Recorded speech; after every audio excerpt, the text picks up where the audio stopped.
It was shortly before 3 o'clock in the morning on July 24, 1948.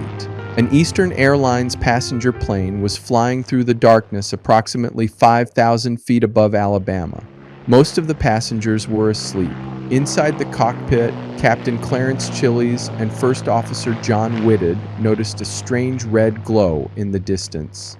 At first, Chiles thought it might be one of America's new military jets, but within seconds, the pilots realized that the object was approaching much faster than any aircraft they had ever seen.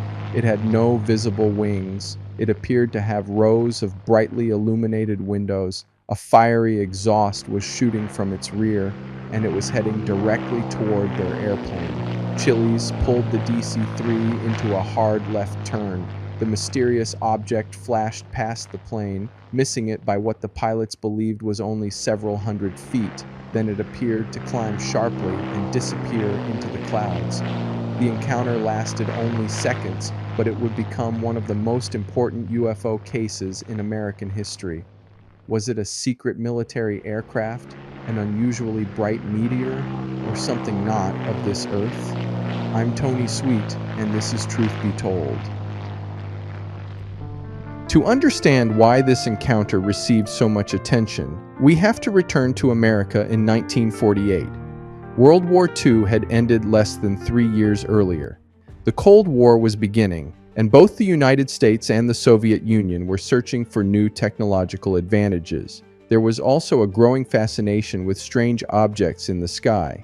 In June 1947, pilot Kenneth Arnold reported seeing 9 unusual objects near Mount Rainier.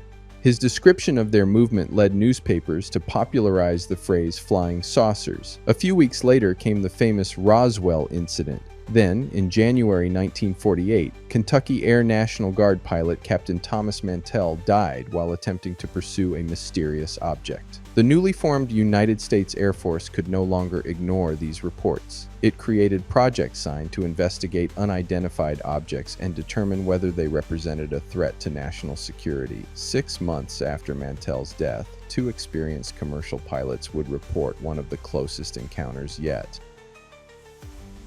Captain Chiles and First Officer Whitted were flying an Eastern Airlines Douglas DC-3 from Houston to Atlanta. Both men were experienced pilots who understood conventional aircraft, navigation lights, weather, and meteors. At approximately 2:45 in the morning, while flying near Montgomery, Alabama, Chiles noticed a dull red glow slightly above and in front of the plane. It appeared to be approaching rapidly. Chiles alerted Whitted, and both pilots watched as the object came toward them.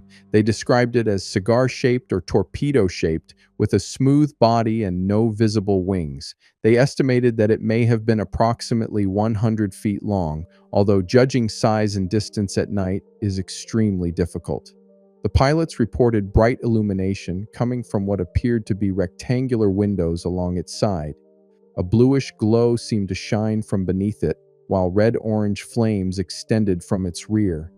Chiles believed they were about to collide. He turned the DC-3 sharply to the left. The object raced past the right side of the plane, possibly coming within 700 feet of it.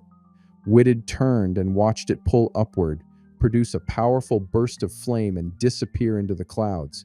The entire encounter lasted approximately 10 to 15 seconds.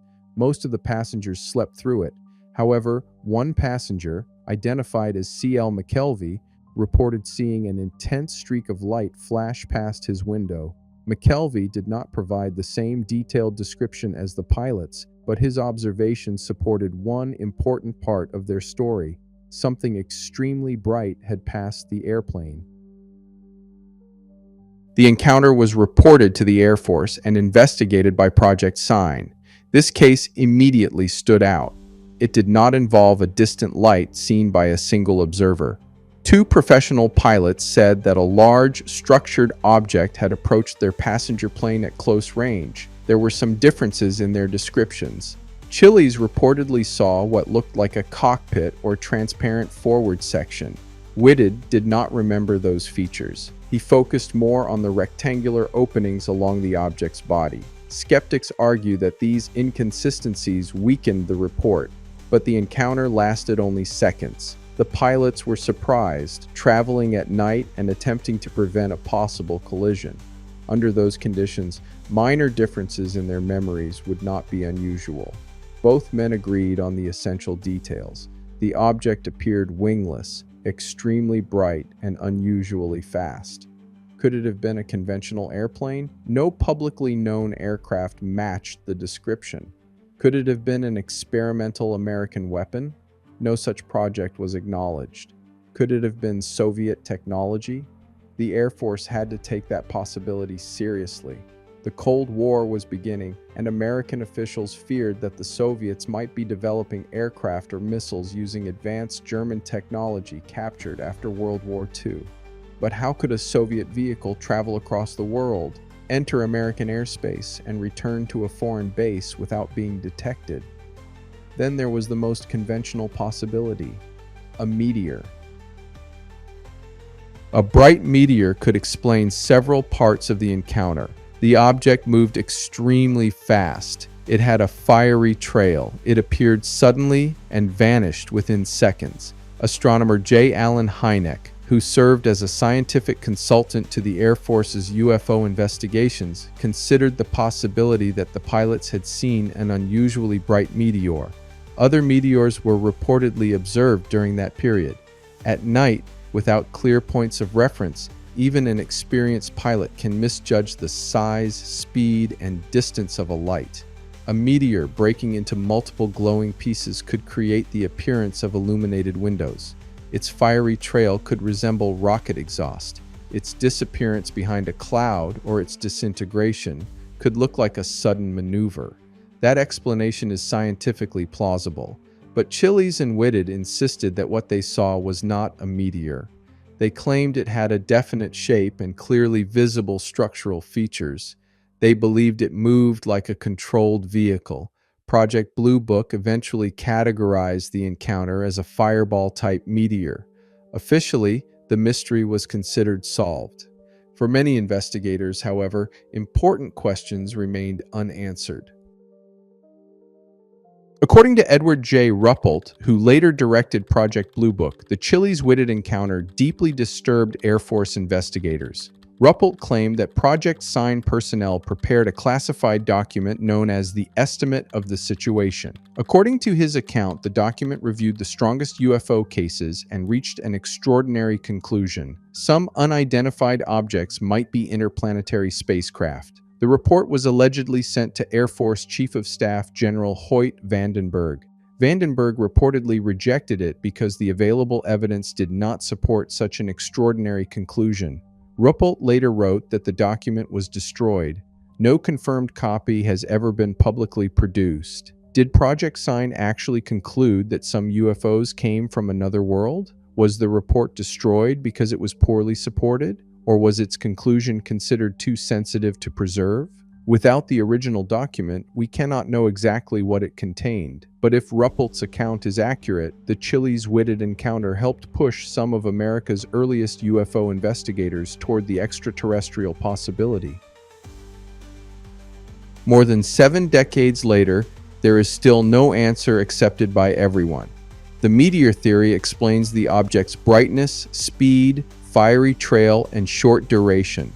It is possible that the pilot saw a rare natural event and interpreted it as a structured aircraft during a few seconds of fear and confusion. But the testimony of Chiles and Whitted cannot be completely dismissed.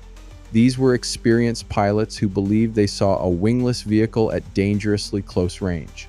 They described illuminated openings, a distinct body, and an apparent climbing maneuver. They knew what meteors looked like, and they insisted this was something different. No photograph was taken, no physical evidence was recovered, and no radar record from the encounter has emerged. What remains is the testimony of 2 pilots, the partial confirmation of a passenger, and a controversial military investigation. Perhaps it was an extraordinary meteor. Perhaps it was experimental technology that has never been publicly identified. Or perhaps, during the early morning hours of July 24, 1948, a passenger plane came within several hundred feet of something that challenged everything the pilots and the United States Air Force thought they understood about the sky. What do you think? Did Chiles and Whitted see a meteor, a secret aircraft, or an intelligently controlled craft of unknown origin? Let me know your theory in the comments. I'm Tony Sweet, and you've been listening to Truth Be Told. We present the information, but you decide what to believe. Stay curious and stay truthful.